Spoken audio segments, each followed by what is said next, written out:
What's going on, guys? In today's video, I'm doing a stream in Wealth Group. Let's jump right into the charts. BTC had multiple confluences, 2 bid yesterday, which I really liked. On the 1 day, we didn't sweep these wicks. We held these wicks absolutely perfectly. These are the wicks that held us into the last move up into the highs. We see how rough this 76 level, even the 74K level, has been as far as resistance. We rejected that last push and retested these exact levels that were resisting prior, which is that 74K level, for that last push up into the 78K region. We then dropped back down and retested into those wicks, which I'm going to scroll down to the lower time frame and show you guys how that played out. We came down into these wicks here, held this invalidation lower, which is above where my stop was. I had my stop loss right below the zone. So my stop loss was at 72.3. Currently, it's break even. I like these zones of confluence because there's multiple time frames that combine for confluence for me to trust this zone. Okay, so that's why I bid this level. Looking to bid Fibonacci's on the first real rejection is a lot of the times the move. This can be pushing into lower high territory, or we could be pushing for a sweep, right? So we got lower high or a sweep, and either or is the scenario to look for from here. On the indicator, we have an area of resistance that we're pushing into, and even on the 4-hour here, we're flipping a zone of confluence that I had as well. I like to look at these wicks as obvious liquidity. People were shorting there. That's why the price got pushed down. I'm looking to really target these shorters, this end of liquidity here, for where I think this push is going to go to. We still have an hour left, a little less than that, till the close of this 4 hour. So we still have yet to push these highs and close above. There's a potential of an SFP forming there. There's a potential of us printing a higher low into closing here before anything happens from that. We also have the Monday low, which I think is going to get left behind before any further upside. I don't think we should be retesting that low. And if we do, I mean, this is your next zone of confluence. We're already looking to breach the upper end, so I want to look for a push higher. Again, rather it be a lower high or rather it be a sweep.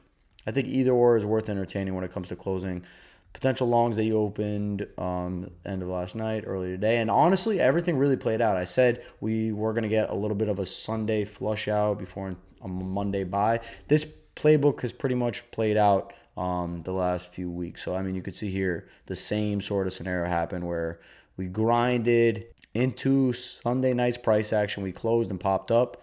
Same sort of thing happened right here. You could see a lot looser, but we grinded before breaking down into the closure and pumping back up. So this is all about recognizing price action, pattern recognition. Same shit happening pretty often. I mean, this one happened a little bit weirder. This one happened after Sunday. We closed into Sunday, pumped. So, I mean, almost the same thing kind of happened here, except we printed a higher low there. So you get what I'm saying. It makes sense that this pushes higher because people are sidelined. So that's pretty much what I'm thinking here, guys. We're trading within the 1 day block of supply here. I'd like to believe all the time that the more times the level is tested, the least likely it is to hold, the more likely it is to break, etc. And we've already retested this level once and rejected out of it hard, printed a higher low into the next retest that we're currently seeing here. I tend to believe that price action like this would look to push upwards the more time it's tested, obviously, right? Is it going to be on this go, or are we going to get another retest of the range lows before I move up? You are okay to believe that either scenario is in play.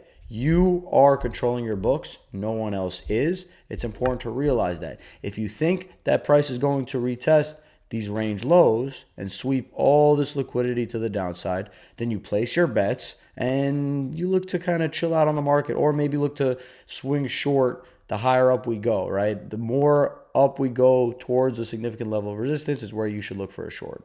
If you think that we're going higher and you missed the most recent retest, then I don't think looking for a higher low is out of the question. I think you just got to be a little bit patient.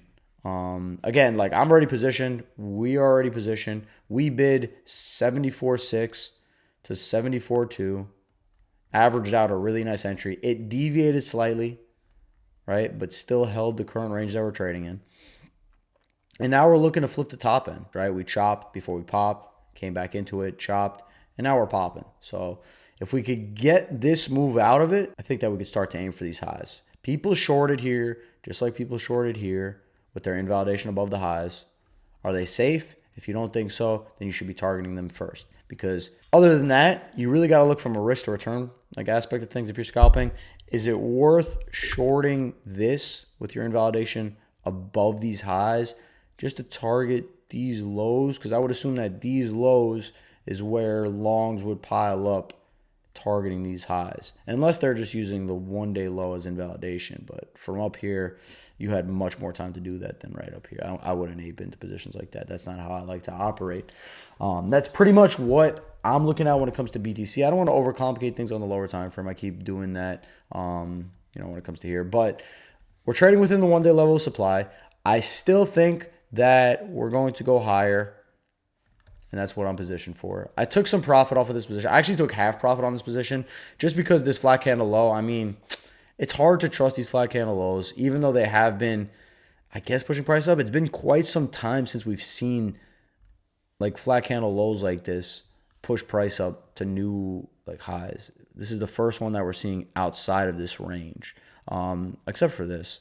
We had one there. So yeah, we had another sort of flat candle on the one day that held for higher, and we're looking to do that again. I like to look at everything. I like to look at everything before my next move. This is the low end of the structure that broke down into the current range that we're at. So this is the previous range here. And if price is going to go higher than this top end of liquidity and you are looking for shorts, then this is where you're going to look to swing a short, in my opinion. I think this is prime real estate to swing a short.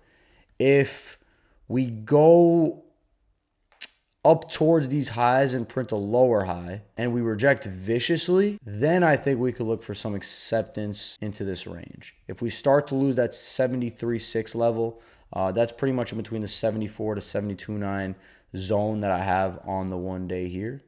That's going to be my area of confluence, my level where I do business, where I have been doing business. If we lose this zone, then I think we'll go to the zones before under it, and then the zone under that potentially, or maybe even hold near these wicks. But until we do that, I'm gonna assume higher. I'm not gonna assume lower. Even if we hold this zone, I think that's a good sign. As long as we hold the zone, I still think that we could push out of it. So I wouldn't shy away from retest, but I don't have conviction to short a lower high into this push here. I'll be real with you. That's not what I'm looking for now.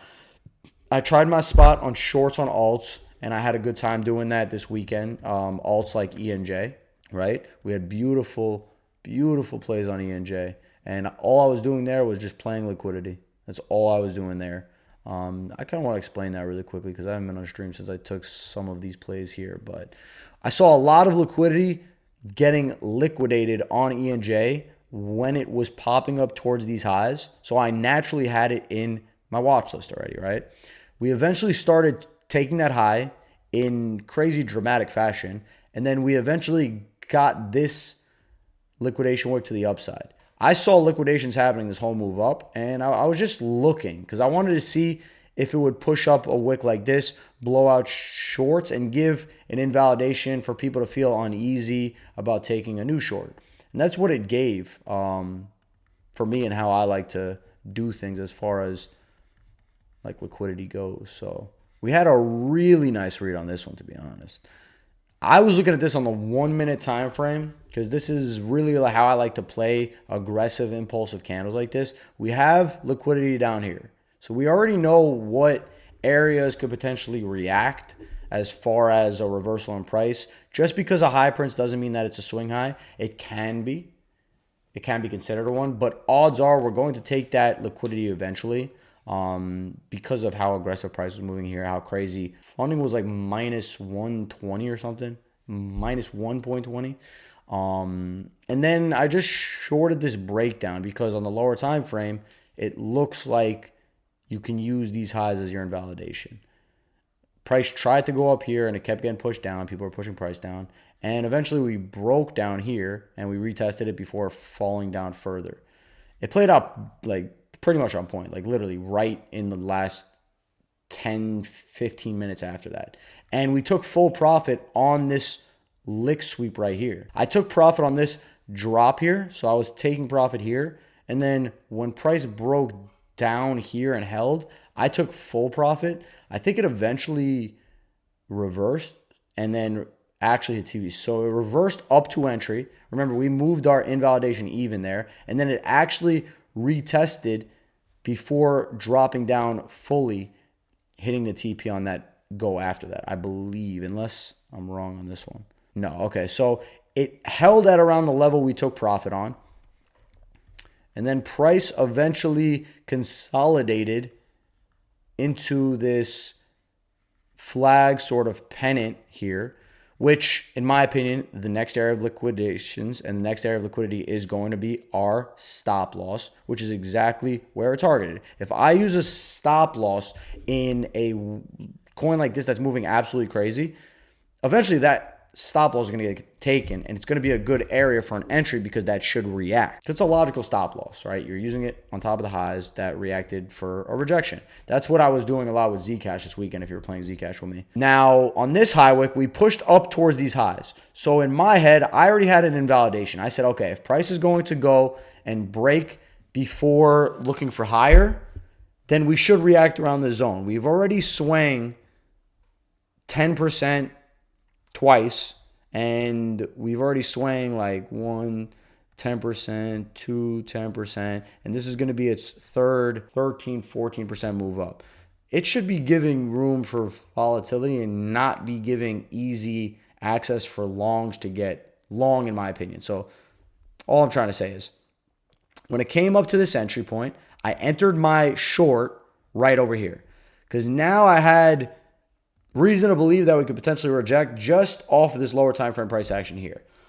In my opinion, we were going to trap longers trying to catch a breakout here because we had an easy invalidation right there. So people are going to long here naturally with their invalidation below this low, assuming that if we're not going to go lower, we should hold these lows for higher, which would be this liquidity higher. And I already knew that in my head, and I gave it enough of an invalidation for price to want to do whatever it does. Price ended up going a little bit lower before pushing up, and I was underwater. I thought we were going to get taken out quick out of this play, in which case it would have dropped quick, which it did not. It eventually just retested close to that wick, but because that invalidation made a lot of sense, it ended up rejecting. We moved our stop loss after this breakdown, and we never looked back. I took full profit on this break here, but price ended up moving a lot lower. And I'm going to let this play out and show you guys how price developed after that. So take everything that I just said into account and see what happened. Just because you caught a short here doesn't mean you should swing it to zero, because price eventually came up and absolutely wrecked shorters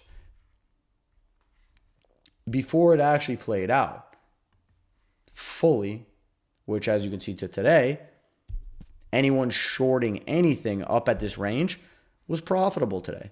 But that took a lot of patience. You got to look at how price action looks at around these levels. You do not want to get caught off sides. And we took profit. There's nothing wrong with that. So you see how this price action occurred? We swept all liquidity up here. All liquidity. So liquidity 101. Always understand what liquidity is doing and how it could potentially react before the next move after. And this is the top right here. I believe it never took those highs again, and it just went lower than that. And this just is a good little quick lesson on liquidity, just off of plays that we took transparently with like the group. Everything was on the lower time frame. This was really one of the only coins moving the way it was over the weekend, and then it eventually went like way lower than what it's at right now. So it's Tau over. Tau had pretty weird news, so that's what caused the drop off. Also, when you scroll out of a chart like Tau, like in the grand scheme of things, like it really just had a lot of relief recently after crazy amounts of drawdown. 142% move from the lows to the highs. It broke through weekly demand. So on a weekly perspective, it looks like shit from a weekly perspective, right? Like let's scroll in a little bit. This level is really the level you'd want it to hold for higher. And we lost it completely. We're looking to flip it up right now. The problem with that is you have such easy invalidation to catch this move. I mean, I could see it playing out with easy invalidation. Like, you get such tight invalidation to do so. But I think there's a better level lower. I could be wrong there. Like, we are still trading within demand when it comes to the 12-hour. Like, we're still trading within a level that you could be playing on the lower time frame. But that's below a bigger level that should have held. And when I'm in doubt a little bit, I like to look at the indicator, honestly. The indicator is here for a reason. If I understand what's happening on the weekly, I understand what's happening, then I could look for confluence to act lower. And, I mean, this 220 level is not a level that I had in my eyes, but because I have my zones of confluence, I can see that we had good price action react around this level. On the flip side and on the low end side of this rejection here. So if we reject further for Tau, I would look for bids at around that 220 level, anticipating a flip back up to 300. I think that is a good bet here. A lot better than what I see currently on it. I like to take easy invalidation bets when I'm confident on direction. I think that's the best way to look at it. Like Hype today, we played it 3 different times, scalped it 3 different times, and caught 3 really good tight entries. If price moves 2% on a 2% invalidation, are you wrong for taking profit? Is it a terrible play? No, there's nothing wrong with that. That's a good play in my opinion. On BTC, I like to enter in just like we did. That was a prime example of how I fucking wish we could play BTC every time. Even though it goes slightly underwater, you're guaranteed full fills. And we left a loose enough stop loss that made sense under my zones for a push up today. Whether it be into lower high territory or sweep, doesn't matter. We're going to take profit along the way. But if you're looking to snipe everything, like I always try to do, I always try to snipe shit. You might get left behind on a move like today, right? You might get left behind if you were looking for 73.3, 72.6. You would have got left behind today. So invalidation is everything, and I think that is why I stress invalidation so hard. Really good zone retest here for BCH. If you have the indicator already, you are going to get updated these levels. Do not worry. I'm just playing it because this is the confluence that I use on a day-to-day basis to take my trades. On the weekly as well, retested a big level. You want to see this level hold for BCH. Price should go up to 497, 484 level, sweep these highs. If it keeps holding this level, if you're playing BCH, I would play spot. I would use closures below 416 as your invalidation. So closures below 416, you exit your spot. You could even use an invalidation below the zone. So an invalidation at around 414 wouldn't be a terrible idea. This is where I was entering BCH prior, and I was using this as my invalidation. I ended up closing it break even. It moved slightly in our direction right here for a few percent, but it ended up dropping down, and I didn't want to eat that potential drawdown. So this is pretty much what we're looking at from here exactly. From a higher time frame perspective, I don't even want to really make too much of a pivot because this is pretty much what I've been saying. I've been saying we're going to pop, and we have been climbing up towards that when I made that assumption. I think eventually we'll test near the lows, maybe even sweep it, and then we could execute around that for more higher time frame opinions, right? Like if we pop up here and reject off of it, cool. If we reclaim this level and then we begin to push up into it, cool. Like this is a really significant area where we could potentially reject from as well. I do think that we will get more convicted entries for spot, but as for right now, this is pretty much what I'm leaning on here. I'm inclined to believe that we're going to test higher before lower, and by lower I mean by this wick. So can we retest 70K? Sure. Can we retest 72K? Sure. Can we retest 69K? Sure. Can we retest 65K? Sure. Can we retest 62K? Sure. But which level is going to hold before higher? 80K hasn't been tapped yet, so we have yet to see. And I'm pretty much just acting on what I see every day, which can also be a decline in your trading. If you look at this shit every single day, all the time, you can also skew your vision as well. So don't flip-flop bias. Do not get married to one position. Understand everything accordingly. Tie in your confluences. Do what works for you, et cetera, et cetera. Anything could work for you, but it's what you make out of it. That's pretty much all I wanted to show you guys today. I'm going to hop off. I appreciate everyone for stopping by. Last minute streams, always a good vibe. Made some plans for BTC. We went over some analysis, did a little bit of education, which is always nice. I appreciate you guys for stopping by. I'll see you guys later. Peace.